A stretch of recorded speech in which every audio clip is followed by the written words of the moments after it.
तो देखिए, लोकसभा में वक्फ संशोधन बिल पास हो गया है। 12 घंटे तक चली बहस के बाद ये बिल पास हुआ। इस बिल के पक्ष में 288 वोट पड़े तो इसके विरोध में 232 वोट पड़े हैं। आज राज्यसभा में पेश किया जाएगा वक्फ संशोधन बिल।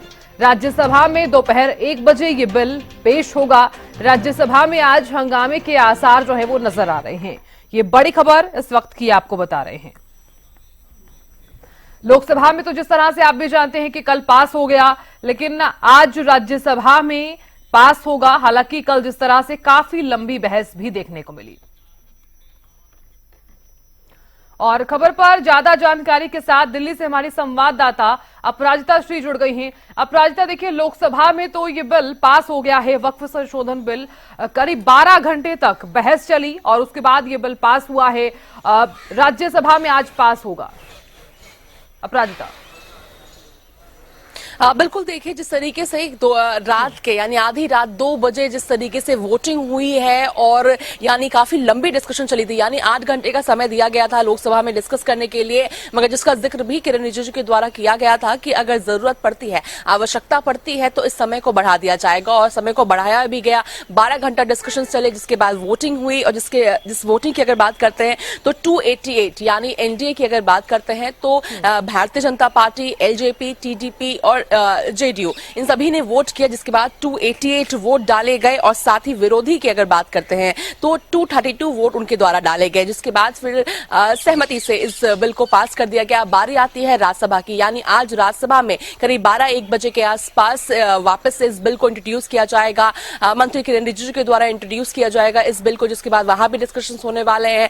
उम्मीद की जा रही है लगभग 8 से 9 घंटे वहां भी डिस्कशन होंगे, जिसके बाद फिर वोटिंग होगी और इस बिल को वहां से भी पास किया जाएगा। तो जिस तरीके से हमने हंगामे भी देखे, यानी कल जिस तरीके से लगातार यानी जैसे ही वोटिंग हुई तमाम चीजें समाप्त हो गई, जिसके बाद जब जितने भी विपक्ष बाहर आए सभी ने एक असहमति जताई कि सही नहीं हुआ।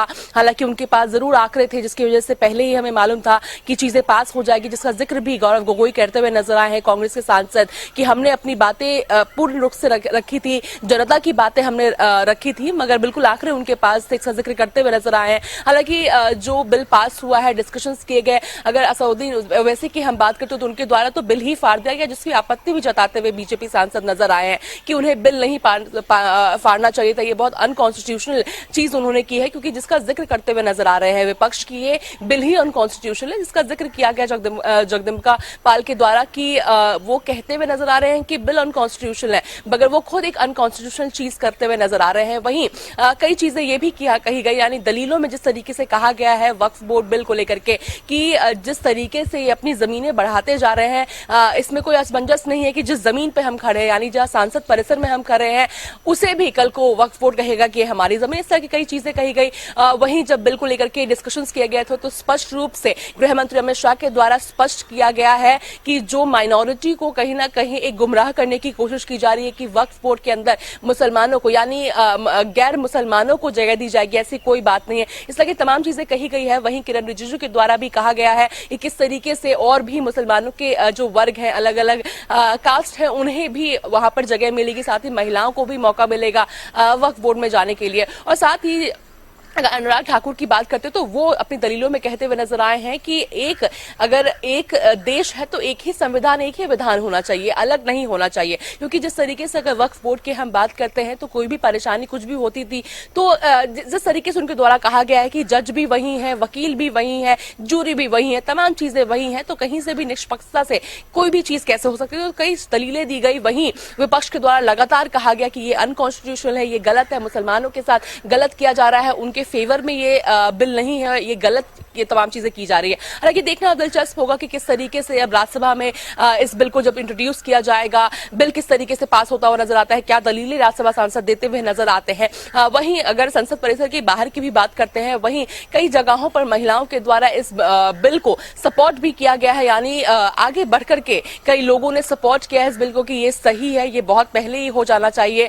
वहीं कई एलिगेशंस भी जिस तरीके से विपक्ष पर लगाती हुई नजर आई है, यानी जिस तरीके से कहा गया था गृह मंत्री अमित शाह के द्वारा और कई और बीजेपी सांसदों के द्वारा कहा गया कि 2014 के चुनाव से पहले यानी 2013 में किस तरीके से काफी ज्यादा जमीनों को वक्फ बोर्ड के नाम कर दिया गया था ताकि उनका वोट बैंक लिया जा सके। कई चीजें कही गई, बिल्कुल कई दलीलें देखने को मिली, मगर जब आंकड़ों की बात आती है तो कहीं ना कहीं एनडीए के पास आंकड़े थे। 3 लाइन का व्हिप जारी किया गया था बीजेपी सांसदों के लिए, टीडीपी सांसदों के लिए, जेडीयू सांसदों के लिए, सभी वहां पर मौजूद थे। इसके बाद कहीं जो फेवर है वो एनडीए के फेवर में आया और जो बिल है वो लोकसभा से पास हो गया रात के 2 बजे। और एक कहीं ना कहीं एक हम कह सकते हैं जिस तरीके से जब बात कामकाज की आती है, आवश्यकताओं की आती है, तो जो समय सीमा है उसे काफी लंबा बढ़ा दिया जाता है। कल डिस्कशंस की आवश्यकता थी जिसकी वजह से 8 घंटे से 12 घंटा डिस्कशन चले, जिसकी वजह से लोकसभा की जो समय सीमा है उसे काफी लंबा बढ़ा दिया गया। अब देखने वाली बात होगी आज राज्यसभा में किस तरीके से क्या डिस्कशंस होता है, किस तरीके से अपनी अपनी बातें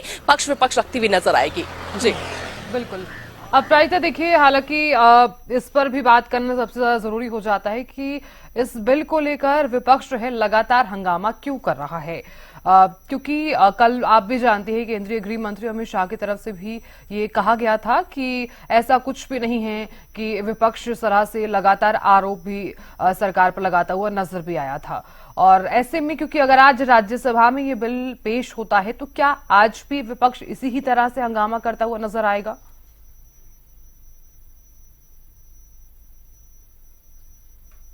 इस बिल को इंट्रोड्यूस भी किया गया था, जो विंटर सेशन में हमने देखा किस तरीके का हंगामा देखने को मिला था। जेपीसी की अगर मीटिंग्स की भी बात करते हैं तो उस मीटिंग्स पर भी सवाल उठाए गए थे। उस मीटिंग के दरमियान भी हमने देखा था कि कितनी ज्यादा लड़ाइयां वहां पर होती हुई नजर आई थी। एक काफी ज्यादा असहमति वहां पर देखने को मिली थी। कहा जा रहा था विपक्ष के द्वारा कि हमारी बातों को नहीं रखा जा रहा है। अगर हनुमान मेरीमाल की हम बात करते तो उनके द्वारा भी कहा गया कि जेपीसी की मीटिंग में विपक्ष को अपनी बातें रखने का मौका नहीं दिया गया है। गौरव गगोई की बात करते हैं, कांग्रेस सांसद, उनके द्वारा भी कहा गया जेपीसी की मीटिंग में हमें बोलने का मौका नहीं दिया जा रहा है, हमने जो भी संशोधन दिए हैं उन्हें कंसिडर नहीं किया जा रहा। हालांकि जिस तरीके से अगर हम जेपीसी के अध्यक्ष यानी जगदम्बिका पाल की बात करते तो उनके द्वारा कहा गया कि हमने सभी की बात सुनी है। एक बहुत बेहतरीन जिस तरीके से जेपीसी का गठन किया गया था, डिस्कशंस किए गए हैं, बहुत अच्छे तरीके से तमाम चीजें हुई है। तो अलग अलग तमाम चीजें कही जा रही है, मगर विपक्ष जिस तरीके से लगातार शुरुआत से ही एक असहमति जताता हुआ नजर आया है कि ये जो बिल लाया जा रहा है वो गलत है,